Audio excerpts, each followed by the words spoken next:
ఈరోజు దేవుని వాగ్దానం శుభ కార్యక్రమమునకు మిమ్మల్ందరినీ కూడా ప్రేమపూర్వకంగా ఆహ్వానిస్తూ ఉంటున్నాము. నేటి లేఖన భాగము సామెతల గ్రంథము 10వ అధ్యాయము 22వ వచనము.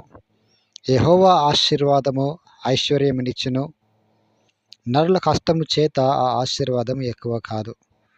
దేవునికి స్తోత్రం కలుగును గాక. ప్రియ దైవజనమా, ఈ ఉదయకాల సమయంలో దేవుడు చక్కని మాటలు మనకు బోధిస్తూ ఉంటున్నాడు. దేవుని యొక్క ఆశీర్వాదము నరులకు ఆశీర్వాదమును ఇస్తుందని. అవును ప్రియ దైవజనమా, దేవుని యొక్క ఆశీర్వాదం లేకుంటే ఇక భూలోకంలో మానవుడు దీవించబడాలన్నా వర్ధింపబడాలన్నా అది హైలీ ఇంపాసిబుల్. దేవుడే సమస్తమును చేయవాడు. ధనఘనతలు ఆయనలో ఉన్నవి, ఆయనలో గుప్తములైన సర్వము కూడా. ఆయన ఒకడికి హెచ్చించేవాడు, ఆయన ఒకనే తగ్గించేవాడు. దీని లేఖనాలు దీనికి రిలేటెడ్గా అనేకంగా ఉన్నాయి. కానీ ఈరోజు ఇక మాట దేవుడు మనకి ఎందుకు బోధిస్తూ ఉంటున్నాడంటే, అదే సామెతల గ్రంథంలో ఒక మాట కూడా ఉంటుంది. దేవుడు తను ప్రేమించే వారికి ఆస్తికి కర్తలుగా చేస్తా అని చెప్పేసి నేను వాక్యం సెలవిస్తూ ఉంది. ప్రియ దైవజనమా, ఆయన్ని ప్రేమించేవారు అంటే ఆయన మాట వినేటువంటి వారు. ఆయన మాట వినేటువంటి వారు అంటే ఆయన మాటల ప్రకారంగా నడుచుకునేవారు. ఉదాహరణకు చెప్పాలంటే, ఈ లోకంలో మనం ఎవరినైనా ప్రేమించినట్లయితే ప్రేమించిన వారికి ఏదైతే ఇష్టమో, వారికి ఏది చేస్తే సంతోషంగా వారు ఉంటారో క్రియలన్నీ కూడా పనులన్నీ కూడా మనం తెలుసుకొని సంతోషపరిచేటి విధముగా వారికి సర్ప్రైజ్ ఇస్తూ ఉంటాం.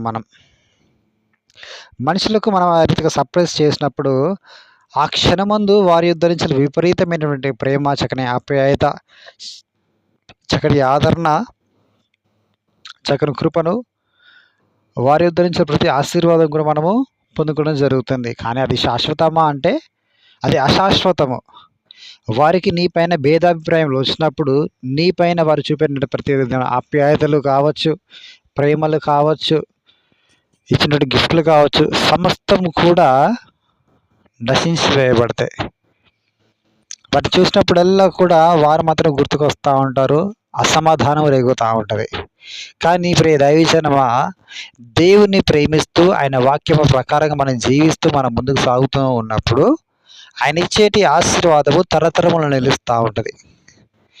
నన్ను ప్రేమించి నా ఆజ్ఞలు గైకొన్న వారిని నేను 1000 తరములకు ఆశ్రయించదని దేవుని ఒక వాగ్దానం సెలవిస్తూ ఉంది. ప్రియ దైవజనమా, 1000 తరముల ఆశీర్వాదము ఈరోజు నీవు నేను చూడాలి అంటే, ఆ ఫలభరితమైన ఆశీర్వాదం మనం చూడాలంటే ఆయన కృప మనకు కావాలి, ఆయన ఆశీర్వాదం మనకు కావాలి.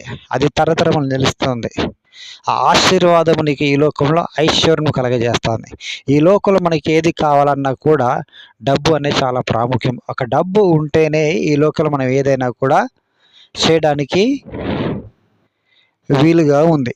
ఉద్యోగం కావాలన్నా, బయటికి వెళ్ళాలన్నా, వ్యాపారం చేయాలన్నా, పిల్లలకు చక్కటి చదువులు పని చెప్పించాలన్నా, కుటుంబంలో మంచి వస్తువులు తీసుకోవాలన్నా, వస్త్రములు తీసుకోవాలన్నా, ఇలా ఒక మనిషి ఉదయకాలం లేచినది మొదలుకొని రాత్రికాల సమయం పడుకునేంత వరకు కూడా ధనము లేనిదే ఈ లోకంలో ఏది కూడా చేయలేం.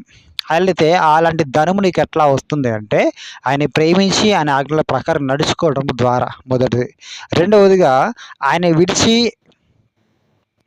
ఆయన మాటలు మనం పట్టించుకోనకుండా, ఆయన వాగ్దాన ప్రకారం నడవకుండా, ఆయన ప్రేమించకుండా, నాకు దేవుడు చక్కటి బలం ఇచ్చాడు కదా, చక్కటి శక్తిని ఇచ్చాడు కదా, చక్కటి తలాంతులు ఇచ్చాడు కదా అని మన సొంత జ్ఞానం చేత, మన కష్టం చేత మనని వాటిని నమ్మకం ముందుకు సాగుతూ ఉన్నప్పుడు ఏం జరుగుతుందంటే ప్రియ దైవజనమా, ఆ కష్టము, చేతుల బలము నిన్ను మోసం చేస్తుంది. నువ్వు ఎప్పుడు ఆయుష్ ఆరోగ్యాలు ఉంటావా అంటే గ్యారంటీ లేదు. ఎప్పుడు ఏ మనిషికి ఏది సంభవిస్తుందో అది తెలియదు. దీని వాక్యం అడిగి సెలవిస్తుంది, నరుల కష్టం చేత అది ఎక్కువ కాదు అని. నువ్వు ఆస్తి పరుడు కావాలన్నా, ధనవంతుడు కావాలన్నా, నీ బిడ్డలు చక్కగా చదువుకోవాలన్నా, తెలియబుద్ధి, జ్ఞానం, వివేచన కలగాలన్నా కూడా అది దీని యొక్క ఆశీర్వాదం వలన వస్తుంది. పిల్లలు జ్ఞానవంతులు కావాలన్నా, కుటుంబంలో ఆయుష్లు ఐరారోగ్యములు కావాలన్నా, పేరు ప్రఖ్యాతలు కావాలన్నా కూడా ఆయన ఆశీర్వాదము కావాలి. అబ్రహాముకు ఆశీర్వాదం ఉంది కాబట్టి ఆయన గొప్పగా దీవించబడ్డాడు, ఆశ్రయించబడ్డాడు. ఆయనకి ఏది కుదువ అనేది లేదు, సర్వ సమృద్ధిగా ఆయన జీవించడం జరిగింది. ప్రియ దైవజనమా, అలాంటి ఆశీర్వాదము నీవు నేను కూడా పొందుకున్న ప్రభు ఆశపడుతున్నాడు ఉదయకాల సమయంలో. ఈ లోకంలో చూసే ఈ లోకంలో వచ్చేటువంటి మనం పరుగులెత్తక కొద్ది క్షణంలో మాయమైపోయేటువంటి మనుషుల ప్రేమలు, మనుషుల ఆప్యాయతలు మనం పొందుకొనక ప్రభువుని ప్రేమిస్తూ, ప్రభు మాటల మందు మనం జీవిస్తూ, ప్రభు కొరకు మనం ముందుకు సాగుతూ ఉన్నప్పుడు శ్రేయస్కరమైన ఆశీర్వాదములు, నిత్యము నిలిచేటువంటి ఆశీర్వాదములు, స్థిరమైన కలిమి నీ యొద్ద ఉండినట్లుగా ప్రభు నేను బ్లెస్ చేస్తాడు. ఈ ఉదయకాల సమయంలో నీకు దేవుడు అదే వాగ్దానం చేస్తా ఉన్నాడు. ఈ రోజున చదివే విషయంలో నీకు జ్ఞానం తక్కువగా ఉన్నా, ఫర్దర్ స్టడీస్కి వెళ్ళాలనేటువంటి ధనము నీకు లేకపోయినప్పటికీ కూడా, వ్యాపారంగా నువ్వు అభివృద్ధి చెందలేకపోయినప్పటికీ కూడా, సరైన కష్టార్జితం నీకు లేకపోయినప్పుడు కూడా, సరైన పనులు నీకు లేకపోయినప్పటికీ కూడా, అది ఏ స్థితి అయినా కూడా నువ్వు అభివృద్ధి చెందాలి అంటే, జ్ఞానవంతుడు కావాలన్నా, బుద్ధిమంతుడు కావాలన్నా, చక్కటి పేరు ప్రఖ్యాతలు కలిగి నువ్వు జీవించాలన్నా కూడా నీకు కావలసింది ఏంటంటే దేవుని ఆశీర్వాదము. ఆ ఆశీర్వాదం నీకు ఎట్లా వస్తుంది అంటే ఆయన ప్రేమించి ఆయన ఆజ్ఞల ప్రకారంగా నువ్వు నడుచుకోవడం ద్వారా మాత్రమే. నీ కష్టం వల్ల కాదది. ఆయన భయము భక్తికలు జీవిస్తే, ఆయన ప్రేమిస్తే, ఆ మాట ప్రకారంగా మనం జీవిస్తే నీకు అసాధ్యమైన ప్రతి కార్యం కూడా దేవుడు సాధ్యపరచక దేవుడుగా ఉన్నాడు. కాబట్టి దయచేసి ఉదయకాల సమయంలో ఈ మాటలు దేవునికి బోధిస్తూ ఉంటున్నాడు. ఆయన ప్రేమించి ఆయన మాట ప్రకారం మనం ముందుకు సాగుదాం. దీనికి వాగ్దానాలు అన్నీ కూడా మన జీవితంలో నెరవేర్చను గాక. ఆమేన్. ప్రార్థన చేసుకుందాం. స్తోత్రం ప్రభువా, పరిశుద్ధుడానికి వందములు తండ్రి. ఈ ఉదయకాల సమయంలో చక్కగా సూటిగా స్పష్టంగా మాట్లాడుతండి. స్తోత్రం. ఈ వాగ్దానం మా జీవితంలో నెరవేర్పులు నడిపించండి. అద్భుతమైన కార్యం జరిగించండి. నిన్ను ప్రేమిస్తూ ప్రభువా నీ ఆశీర్వాదములకు మేము పాత్రలకు సహాయం తెచ్చండి. నీ ఆశీర్వాదం మాకు ఐశ్వర్యం ఇస్తుందని ప్రభా, జ్ఞానమును తెలియని బుద్ధిని ఇస్తుందని ప్రభు తెలుసుకున్నాం. అది మా కష్టం వల్ల ఎక్కువ కాదు అని మేము తెలుసుకున్నాం. ప్రభువానికి వందములు తండ్రి. సమస్తం నేను గుప్తములైన మేము తెలుసుకున్న ప్రభునికి స్తోత్రం తండ్రి. ఇది మా కుటుంబంలో ఏది కావాలో ప్రభువా, తెలివి కావాలన్నా, బుద్ధి జ్ఞానం కావాలన్నా, జ్ఞానం కావాలన్నా, ఫర్దర్ స్టడీస్కి వెళ్ళాలన్నా కూడా నా తండ్రి, బయటికి వెళ్ళాలన్నా, ఉద్యోగం చేయాలన్నా కూడా దానికి నీ కృప, నీ ఆశీర్వాదం కావాలయ్యా. నీ ఆశీర్వాదం మా పైన ఉంచండి. నీ ఆశీర్వాదం పొందుకోవడానికి రా ప్రభు. నిన్ను ప్రేమించాలని వాగ్దానం సెలవిస్తుంది ప్రభు. నిన్ను ప్రేమించట చక్కటి హృదయం మాకు అనుగ్రహం. ఇంతకాలం మేము మనుషుల్ని ప్రేమించాం, ఎలక్ట్రానిక్స్ని ప్రేమించాం,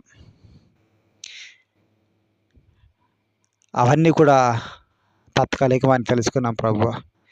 నిన్ను ప్రేమిస్తూ నీ ఆజ్ఞాపరంగా జీవిస్తూ నిత్య ఆశీర్వాదం వారసులవుటకు కృపచేత నీవే నింపి మహేపొందలసింగా ఆర్పిస్తూ ఈరోజు ప్రభుత్వం వాగ్దానం స్వీకరించి ప్రతి కుటుంబం బ్లెస్ చేయండి తండ్రి. ప్రతి ఒక్కరు బ్లెస్ చేయండి.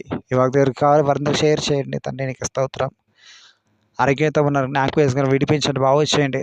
రోగంతో ఉన్నారు జ్ఞాపకం విడిపించండి, బాగు చేయండి ప్రభు. నీకు స్తోత్రం. అసాధ్యం ప్రతి కార్యం కూడా సాధ్యం చేసి వారి జీవితంలో ప్రభు అద్భుతం జరిగించి ప్రభు నీవు నిజమైన దేవుడు అనేకులు తెలుసుకున్నట్లుగా కృపచేత పని నీవే నింపండి.